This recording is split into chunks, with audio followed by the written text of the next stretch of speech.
Assalamualaikum dan salam sejahtera. Okey, hari ini sambil-sambil meronda kebun, saya akan menjawab beberapa soalan lah yang telah ditinggalkan pada ruangan komen ya. Okey, sebelum kita pergi lebih lanjut, kita intro dulu.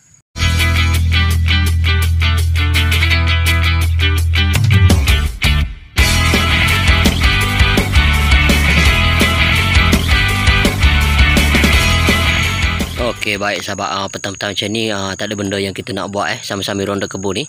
Okey, saya akan cuba ambil beberapa soalan lah daripada rakan-rakan kita. Okey, soalan yang pertama tuan, macam mana nak tahu racun-racun yang boleh dan tak boleh dicampur?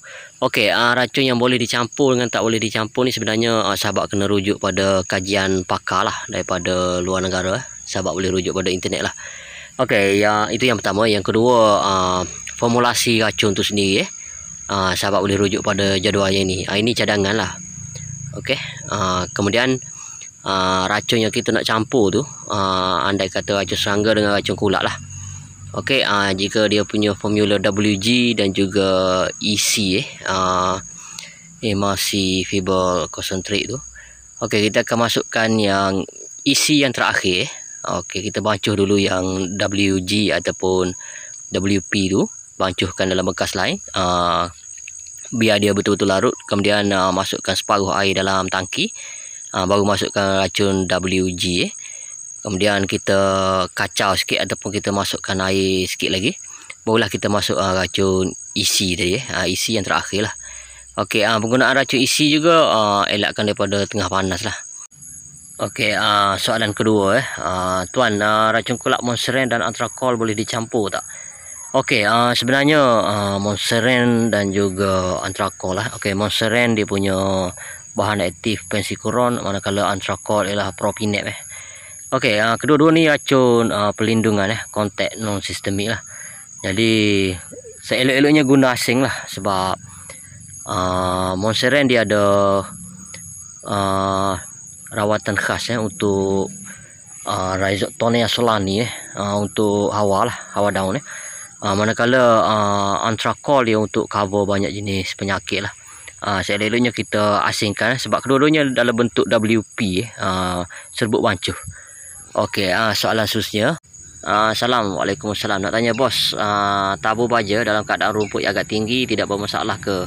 Okey, sebenarnya macam ni, kalau sahabat nak tabur baja, lebih elok kita potong rumput dulu, bagi dia rapat dengan tanah sikit lah. Okey, supaya nutrien tu tidak berebut dengan pokok durian kita lah. Okey, sebenarnya tak ada masalah pun, cuma akan berlaku persaingan lah. Itu pun tak banyak sangat lah. Kalau boleh potong dulu rumput bagi dia pendek, baru kita membaja sebab rumput yang kita potong tu, sisa rumput tu, itu yang akan membantu supaya baja tidak dilarikan oleh air lah kalau hujan Okey, soalan seterusnya Okey, bolehkah kita campur sekali racun nerve and muscle dan juga growth sebab dia berlainan kumpulan? Okey, macam ni, kalau kita nak campur racun daripada kumpulan yang berlainan, sahabat kena tengok formulasi racun tu sendiri Okey, saya lebih suka sebenarnya guna yang ready mix ataupun yang dah siap campur dalam satu botol lah, 2 perawis aktif contohnya Movento E dia ada spirotetramak daripada growth dan juga imidacloprid daripada nerve and muscle. Okey, itu yang saya suka pakai lah, sebab dia memang dah ready mix, maksudnya dia punya campuran tu dah kita tak payah pening kepala dah. Okey, soalan seterusnya. Assalamualaikum bang, plenum karbon lazim folia baru ni sembuh pucuk kiuk. Okey, sebenarnya dia macam ni pucuk yang baru tu, kalau dia mati akibat daripada kita sembuh campuran koktail folia, baju serangga, congkulak apa semua ni, sahabat kena tengok dia punya kuantiti semburan tu. Kalau pokok kecil, jangan sembuh banyak sahabat sembuh kuantiti sedikit saja. Okey, itu yang pertama. Yang kedua, sahabat kena tengok, pastikan sama ada formulasi yang kita campur tu tidak ngam lah, tidak berapa betul, dia akan beri kesan pada pokok lah. Sebab tu saya nasihatkan, jika kita buat campuran sesuatu produk yang kita tak pernah guna, uji dulu pada satu pokok uji pada satu pokok.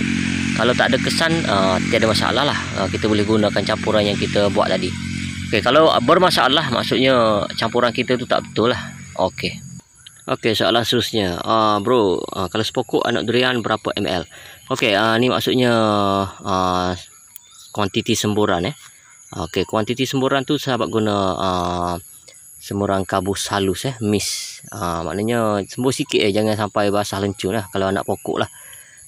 Kalau pokok besar tu pun kaedah yang sama cuma kita akan letakkan pelekat lah supaya semburan kita tu melekat pada permukaan daun atas dan bawah daun. Okey.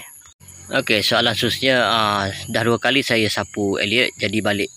Apa saya nak pakai pula Okey, sebenarnya yang jadi balik ni Phytophthora palmivora ni sama ada kita buat rawatan tu dia tak sembuh betul-betul. Okey, itu yang pertama. Yang kedua, ada kemungkinan walaupun dah sembuh pada bahagian batang, Phytophthora ni sebenarnya dia soil borne daripada tanah. Jadi kita kena siram juga kawasan kanopi tu dengan racun sama ada Elliot ataupun Ridomil Gold ataupun Dimethamorph lah.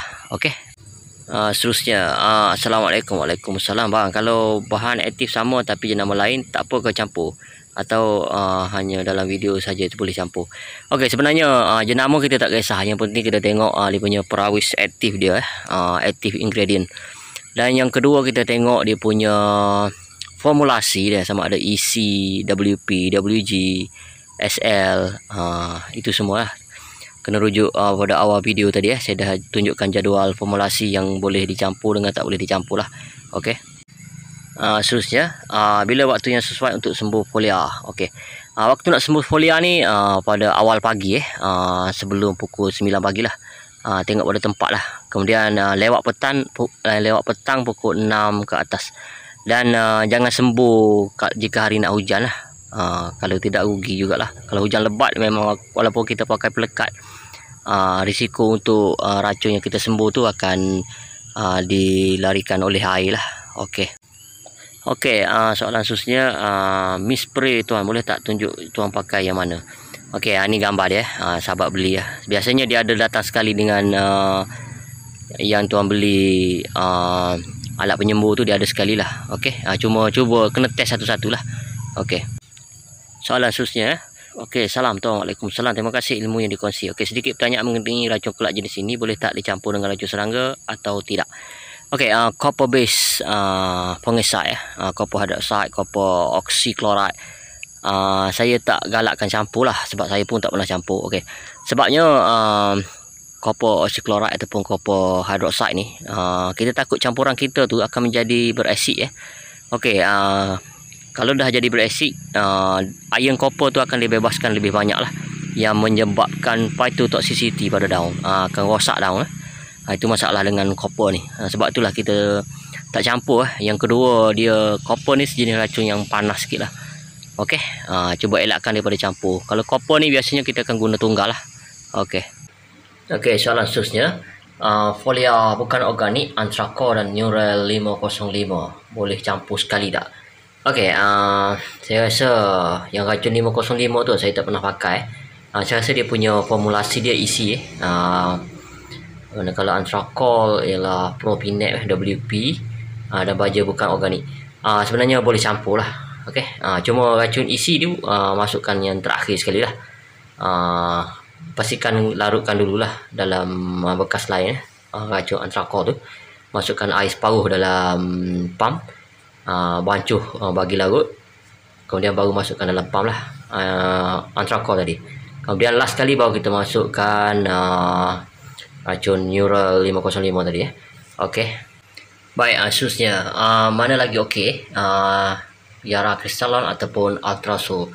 Okey, dua-dua ni Crystalon ni 18 plus TE sama juga dengan Ultrasol Okey, yang ni sahabat kena cuba dulu pada pokok sendiri cuba dulu beli yang pack kecil lah, yang 1 kilo beli Ultrasol 1 kilo, beli Yara Terra Crystalon 1 kilo.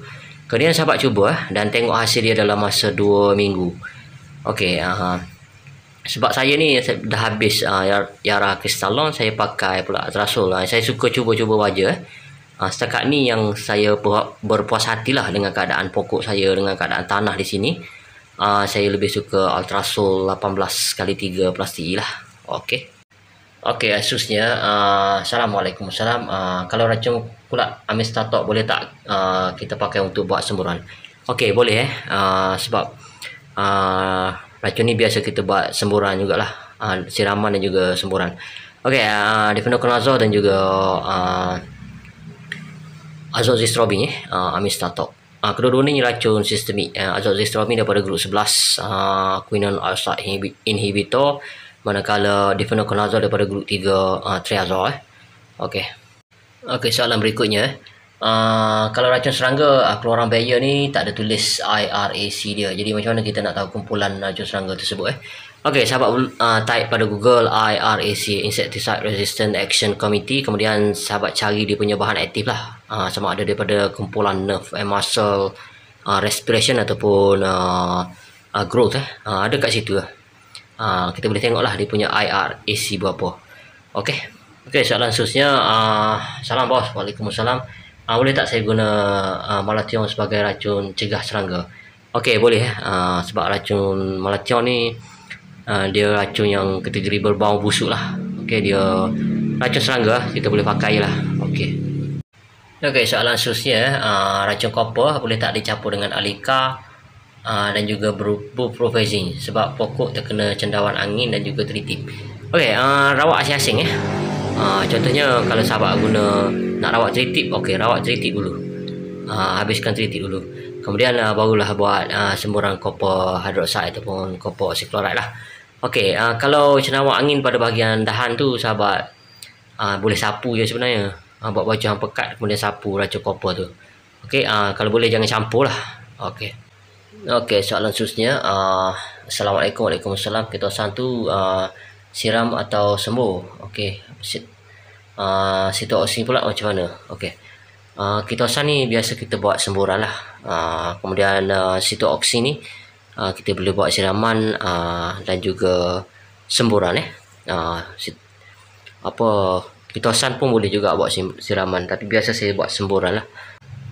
Soalan seterusnya, pokok saya kena kanker, dah kikis, dah guna aliat sembuh. Okey, Ridomil dan aliat mana yang lebih bagus? Okey, sebenarnya kedua-dua produk ni bagus lah, cuma berbeza dari segi harga lah. Okey, yang penting sekali produk yang kita guna, apa-apa produk kalau kita guna, kita rawat pokok kita dan sembuh maksudnya produk tu memang bagus lah. Okey, cuma yang menentukan sama ada dia sembuh hanya masa je lah. Ada yang cepat sembuh, ada yang lambat sembuh, bergantung kepada cara rawatan kita dan juga keadaan pokok tu. Kalau pokok subur dia cepat sembuh, kalau pokok dah memang sakit teruk, lambat sikit lah sembuh. Dia akan ambil masa yang cukup lama lah. Cuma rawatan kanker ni, dia apabila kita kikis pada bahagian yang terkena kanker tu, untuk dia sembuh balik memang akan ambil masa yang cukup lama lah. Sebab lama kelamaan dia akan mengeluarkan kulit tu, memang lambat lah kalau nak tertutup. Okey, saya rasa itu saja untuk pokok siang kali ni lah. Okey, ini saya tunjukkan pokok yang diserang kera. Okey, ini pokok yang ini saya nak tanya pada sahabat lah, dia klon apa ni, saya tak ingat lah, tak hilang. Kalau sahabat boleh bagi cadangan, boleh tinggalkan pada ruangan komen di bawah. Saya tak pasti klon apa, cuba sahabat tengok pada daun dia ni. Okey, daun macam ni, sama ada, saya tak pasti sama ada montong ataupun duri hitam ke apa pun, tak boleh nak agak lah. Sebab tag hilang, saya buat cantuman sendiri ni. Okey, jadi setakat ni dululah video saya untuk kali ni. Jangan lupa like, comment, share dan subscribe. Okey, jika sahabat ada sebarang soalan tu boleh tinggalkan di ruangan komen di bawah lah. Okey, sekian, terima kasih.